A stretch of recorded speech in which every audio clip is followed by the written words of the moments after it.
Halo semuanya, pada bagian awal ini saya akan menjelaskan tentang toko kue rumahan, yaitu Yours Cakery.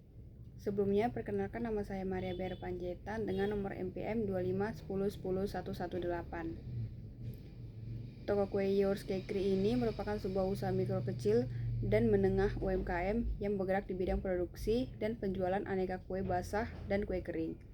Usaha ini dikelola secara mandiri dari rumah oleh pemiliknya. Yours Cakery awalnya hanya melayani pesanan kecil dari tetangga dan kerabat sekitar.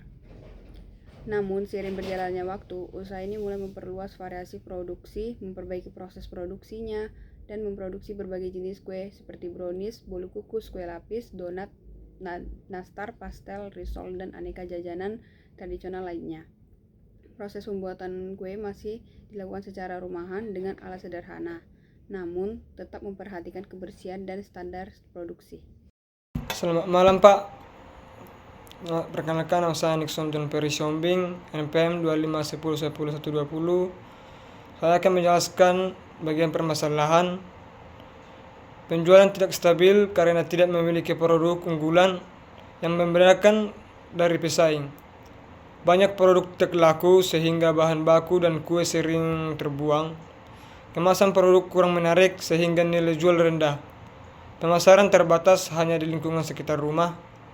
Proses produksi kurang efisien dan memakan waktu. Terlalu banyak variasi menu sehingga biaya bahan baku membengkak. Di bagian selanjutnya, kajian eliminate, reduce, reuse, dan create. Nomor 1, eliminasi. Menghilangkan hal yang tidak memberikan nilai tambah.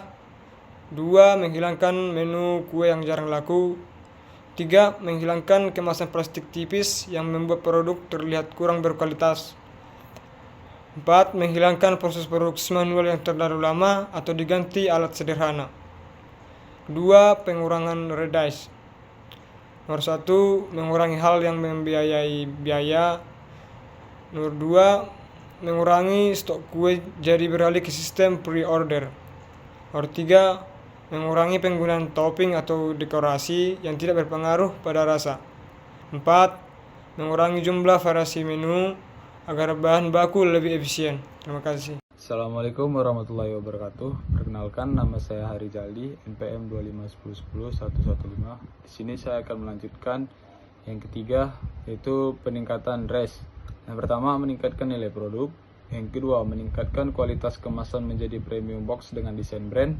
Yang ketiga, meningkatkan kualitas rasa, kebersihan, dan konsistensi produk. Yang keempat, meningkatkan layanan pelanggan, fast response, katalog digital. Dan yang terakhir itu meningkatkan variasi rasa pada produk bestseller saja. Selanjutnya yang keempat, penciptaan atau create, menciptakan pasar baru. Yang kedua, membuat produk signature seperti brownies, lumer, sweet beet. Yang ketiga, membuat paket snack box untuk sekolah, kantor, dan acara. Yang keempat, membuat akun Instagram, TikTok Shop, dan membuka layanan GoFood dan GrabFood.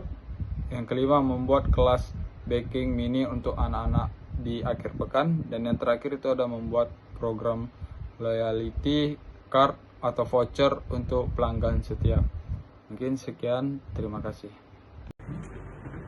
Assalamualaikum, selamat malam. Perkenalkan, nama saya Devini Kapasta Pratama, NPM saya 25101121. Di sini saya akan menjelaskan sedikit tentang langkah-langkah pelaksanaannya.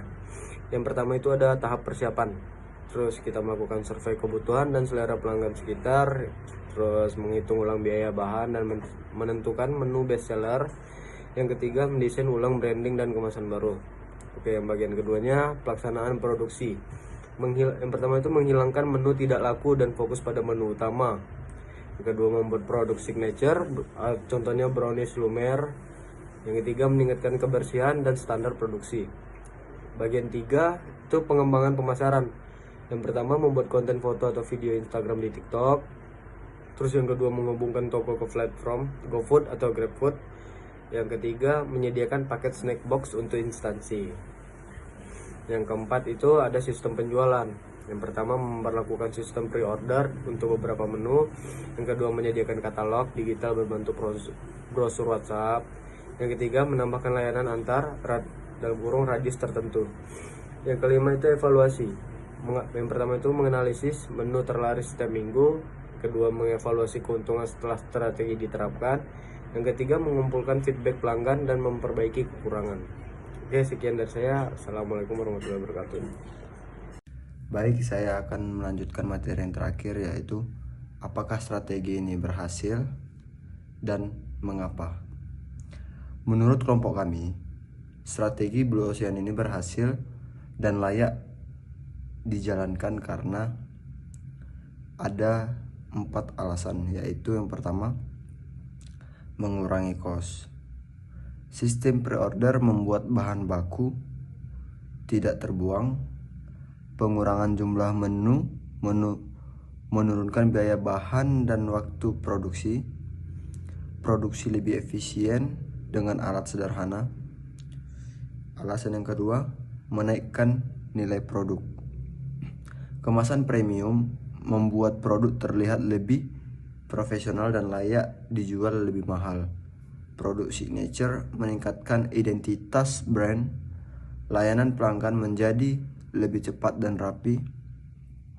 Untuk alasan yang ketiga, memasuki pasar baru.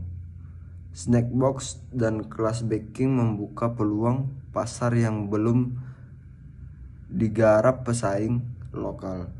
Pemasaran digital memperluas jangkauan pembeli. Dan alasan yang terakhir yaitu meningkatkan penjualan dan kepercayaan pelanggan. Kualitas produk yang konsisten membuat pelanggan mudah merekomendasikannya. Baik, sekian pembahasan kami mengenai tugas 8 konsep teknologi. Apabila ada yang mau dipertanyakan atau memberikan saran, kami bersedia. Sekian dan terima kasih.